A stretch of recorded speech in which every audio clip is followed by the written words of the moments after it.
Naku, mahigit sa 153 fighter jets ng China na nakapalibot na sa Taiwan. Ang rehiyon ng Asia-Pasipiko ay muling nahaharap sa lumalalang tensyon, bunsod ng mga aktibidad militar sa pagitan ng China, Taiwan, at mga kaalyado ng Estados Unidos. Bilang tugon, pinalakas ng Estados Unidos ang presensya nito sa rehiyon sa tulong ng Pilipinas at iba pang kaalyado na naglalayong mapanatili ang kapayapaan at balanse sa rehiyon. Sasakupin na ba ng China ang Taiwan?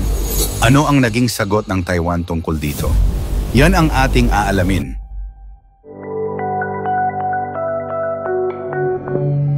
Mga hakbang ng China laban sa Taiwan. Noong nakaraang linggo, nagpakawala ang China ng 153 na fighter jets at iba pang warplanes na nagsagawa ng malawakang pagsasanay sa paligid ng Taiwan. Ayon sa Ministry of Defense ng Taiwan, ang mga pagsasanay na ito ay bahagi ng isang operasyon na tinawag na Joint Sword 2024B na kinabibilangan ng People's Liberation Army, Navy, Air Force, Rocket Force at ang China Coast Guard. Ang layunin ng mga pagsasanay ay magbigay ng mensahe sa mga puwersang sumusuporta sa kalayaan ng Taiwan, partikular sa pagtaas ng suporta mula sa Estados Unidos. Tinawag ng Taiwan ang aksyong ito bilang isang hindi makatarungang provocation na naglalagay sa kanila sa panganib sa gitna ng lumalawak na impluensya ng China sa rehiyon. Bagamat walang opisyal na pahayag mula sa China tungkol sa kanilang tunay na intensyon, malinaw na nais nilang ipakita ang kanilang kapangyarihan sa militar. Para sa Beijing, ang Taiwan ay bahagi pa rin ng kanilang teritoryo at itinuturing nilang ito ay isang domestic affair. Ayon sa mga ulat, tinutulan ng Beijing ang anumang pahayag mula sa Taiwan na nagsasabing sila ay isang independenteng bansa. Mula sa pananaw ng Beijing, ang pagkakaroon ng military drills sa rehiyon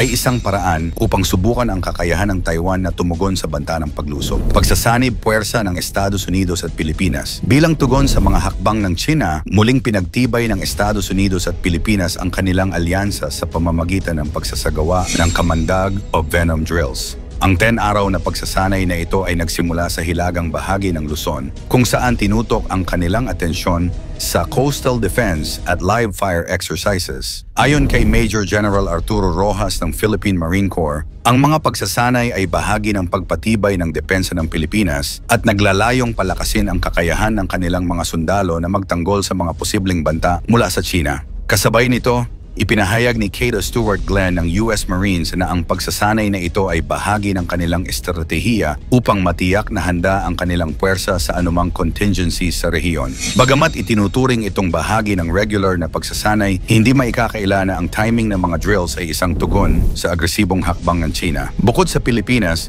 sumali rin sa mga pagsasanay ang ilang tropa mula sa Australia, Britannia, Japan at South Korea na nagpakita ng suporta sa layunin ng rehiyon na mapanatili ang kapayapaan at katatagan. Pananaw ng iba pang bansa sa rehiyon.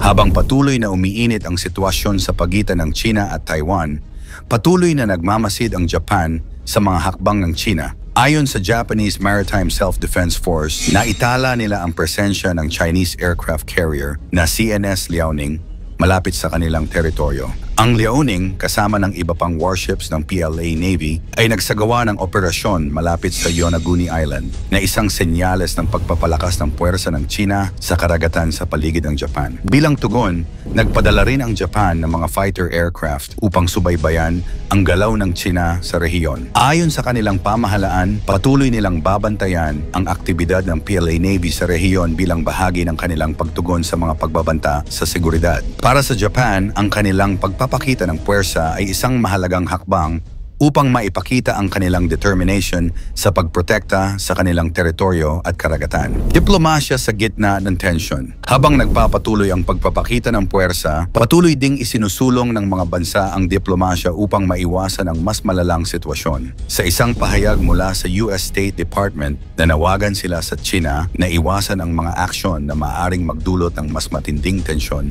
sa rehiyon. Ayon sa Estados Unidos, patuloy silang maninindigan sa kanilang One China policy, ngunit hindi nila pababayaan ang Taiwan sa oras ng pangangailangan.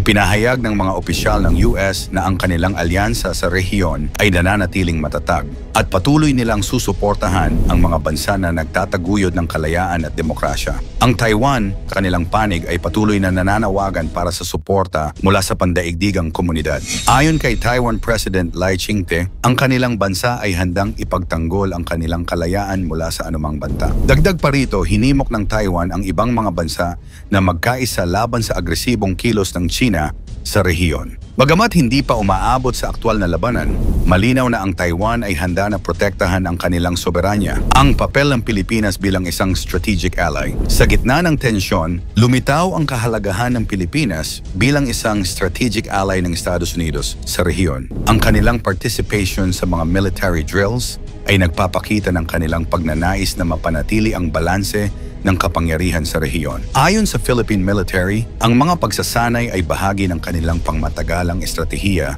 sa coastal defense at hindi lamang sagot sa mga nangyayari sa Taiwan. Sa kabila nito, malinaw na nakikinabang ang Pilipinas mula sa pagtutok ng US sa rehiyon, lalo na't patuloy na nakakaranas ang bansa ng mga banta mula sa China sa West Philippine Sea. Kasabay ng mga ito, nananatiling aktibo ang diplomatikong relasyon ng Pilipinas at China sa kabila ng mga alitan sa teritoryo. Sa mga nakaraang pahayag, iginiit ng pamahalaan ng Pilipinas ang kanilang karapatan sa kanilang teritoryo, kasabay ng panawagan na magpatuloy ang usapan upang maiwasan ang karahasan. Gayunpaman, nagiging hamon para sa Pilipinas ang balanseng relasyon sa pagitan ng China at ng kanilang tradisyonal na kaalyado, ang Estados Unidos. Epekto ng tension sa rehiyon ng Asia-Pasipiko. Ang patuloy na tension sa pagitan ng China, Taiwan at mga kaalyado ng Estados Unidos ay may direktang epekto sa kapayapaan sa buong rehiyon ng Asia-Pasipiko. Ayon sa mga eksperto, ang bawat kilos ng mga pangunahing bansa sa rehiyon ay maaaring magdulot ng epekto sa ekonomiya, diplomasya at seguridad. Bukod sa pangangailangan ng karagdagang pondo para sa military drills, nagiging hamon din ang pakikipag-ugnayan sa pagitan ng mga bansa upang maiwasan ang eskalasyon ng tensyon. Para sa Taiwan, ang presensya ng mga warplanes ng China ay isang direktang banta sa kanilang seguridad. Samantalang para sa China, ang patuloy na pagsuporta ng Estados Unidos sa Taiwan ay itinuturing nilang pakikialam sa kanilang usapin sa teritoryo. Ang pagkakaroon ng venom drills ng Estados Unidos at Pilipinas ay nagbibigay din ng mensahe sa Beijing na ang rehiyon ng Asia-Pasipiko ay handang tumugon sa anumang banta. Sa kasalukuyan, patuloy ang pagsusubaybay ng mga bansa sa rehiyon sa bawat kilos ng China at ng kanilang mga kaalyado. Habang hindi pa umaabot sa ganap na digmaan ang sitwasyon, ang patuloy na pagpapakita lakas, malinaw na nakasalalay sa diplomasya at patuloy na pag-uusap ang hinaharap ng rehiyon. Ang pagsusumikap ng bawat bansa na magpatuloy sa mga negosasyon kasabay ng pagpoposisyon ng kanilang militar ay naglalayong tiyakin na ang mga tensyon sa pagitan ng China, Taiwan at mga kaalyado ng Estados Unidos ay hindi humantong sa isang malawakang alitan. Sa huli, ang pangarap ng kapayapaan sa rehiyon ng Asia-Pasipiko ay nananatiling isang hamon na dapat harapin ng buong komunidad pandaigdig. Ikaw, sa tingin mo magtatagumpay kaya ang China sa mga balak nito sa Taiwan kahit nandyan ang Estados Unidos at mga kaalyado nito? Ikomento mo ito sa ibaba. Huwag kalimutang mag-like and share. Maraming salamat at God bless.